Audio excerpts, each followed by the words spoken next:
नगर में जिस्मों का व्यापार चलता है, देह व्यापार चलता है, किसी होटल में देह व्यापार चलता है। हम मुझे इस वक्त बसखारी को एक इन्फॉर्मेशन मिल रही थी लगातार कि एक शान अवध यहाँ पे होटल है जिसमें कुछ अवैध कृत्य किया जा रहा है। इसमें शिक्षाधिकारी नगर के नेतृत्व में और महिला टीम के साथ थाने की स्थानीय टीम के द्वारा वहाँ छापा मारा गया। तो वहाँ पे 3 फीमेल और मेल मिले। उसका मालिक और मैनेजर सभी लोग गिरफ्तार किए गए हैं। उनके पास से आपत्तिजनक वस्तु पैसे इत्यादि बरामद हुए हैं। उनको prevention of immoral traffic act के तहत अभियोग पंजीकृत किया गया है। इनमें माननीय न्यायालय के समक्ष इन लोगों को प्रस्तुत किया गया। व्यापार चलता है, किसी होटल में देह व्यापार चलता है। हमने तो आज तक नहीं सुना, या कुछ लोगों को जानकारी होगी पर हमारे तक वो बात खबर नहीं है। ये लगभग हमें अगर हम देखें तो पिछले 10-15 सालों से, लेकिन एक ताजा मामला सामने आया है, उसी पे बात करेंगे। लेकिन बात करने से पहले आपसे विनती है कि आप चैनल पर नए हैं तो भैया चैनल को सब्सक्राइब कर लो। बड़ा मेहनत से बनाते हैं, देखो कितना गर्मी का मौसम है और गर्मी भी पड़ती जा रही है। तो चलिए सीधे मामला बात करते हैं कि मामला है कहाँ का। वैसे भी आपके पास टाइम कहाँ होता है।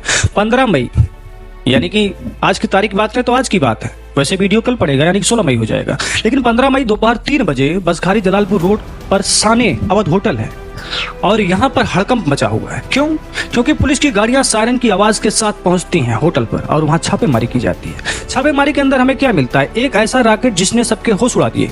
अंदर 3 लड़कियां मिलती हैं। होटल का मालिक सौरभ पटेल, मैनेजर मनीष वर्मा और 5 अन्य लोग सभी पकड़े गए रंगे हाथ। लेकिन सवाल यह है कि ये धंधा कब से चल रहा था और कहां तक चल रहा है, कहां है? क्या ये मामला और कई जगह अम्बेडकर नगर में, अम्बेडकर नगर से बाहर भी है और कई जगह चल रहा है? सवाल कई सारे हैं, जवाब क्या मिलेगा हम आपको वीडियो में बताते चलेंगे। अब सुनिए पूरी कहानी क्या है कि पुलिस को गुप्त जानकारी मिलती है कि भैया थाने के साने के अवध होटल में कुछ गंदा चल रहा है। पुलिस साहब को जानकारी मिलती, पुलिस साहब तैयार हो जाते हैं। सीओ सिटी दिवेंद्र कुमार मौर्य और थाना अध्यक्ष संत कुमार सिंह अपनी टीम के साथ पहुंच जाते हैं और छापा मारते हैं। तो छापा मारने के बाद नजारा जो सामने आता है वो किसी को भी हैरान कर सकता है। होटल के कमरों में देह व्यापार का गंदा खेल चल रहा था। 3 लड़कियों को पुलिस ने हिरासत में लिया और साथ में पकड़े गए होटल मालिक सौरभ पटेल और मैनेजर मनीष कुमार वर्मा। और वहीं पुलिस ने मौके से आपत्तिजनक सामग्री भी बरामद की। अब जैसे होता नहीं कि आपको समझ रहे हैं ना कि मतलब जब देह का व्यापार होता है तो कई लोग कई चीजें इस्तेमाल करते हैं। खैर इस पर ज्यादा बात नहीं होगी। अब सवाल ये है कि ये शुरुआत है, सिर्फ सवाल कई सारे हैं। अब देखते हैं सवाल क्या है। क्या ये लड़कियां अपनी मर्जी से धंधे में आती थी या इनको जबरदस्ती लाया जाता था, या ये काफी गरीब है, किसी अपनी गरीबी की मजबूरी से इस धंधे में आई हैं? और ये लड़कियां कहाँ की हैं?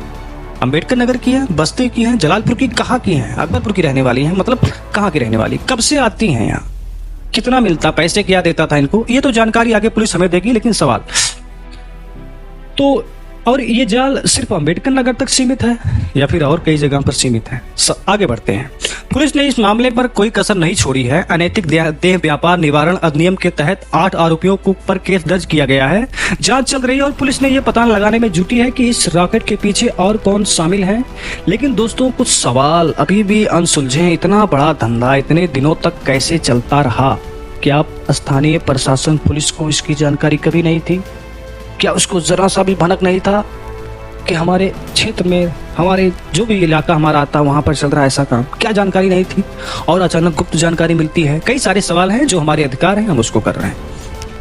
तो अब ये खबर सिर्फ एक घटना नहीं है बल्कि एक गंभीर सामाजिक मुद्दे की ओर इशारा करती है कि देह व्यापार, मानव तस्करी हमारे समाज की कड़वी सच्चाई। हमें जागरूक होना होगा। अगर आपके आसपास कुछ गलत हो रहा है तो पुलिस को सूचित करें। और हाँ, उन लड़कियों की जिंदगी के बारे में भी सोचे जो शायद दल में फंस गई हैं, यानी कि कीचड़ में फंसती जा रही। ये हमारे कुछ नए टॉपिक थे और नया मामला था। वैसे इस मामले की जानकारी हमें खासकर अम्बेडकर नगर पोस्ट फेसबुक के जरिए प्राप्त हुई। कुछ जानकारी हमें सोशल मीडिया पर प्राप्त हुई है।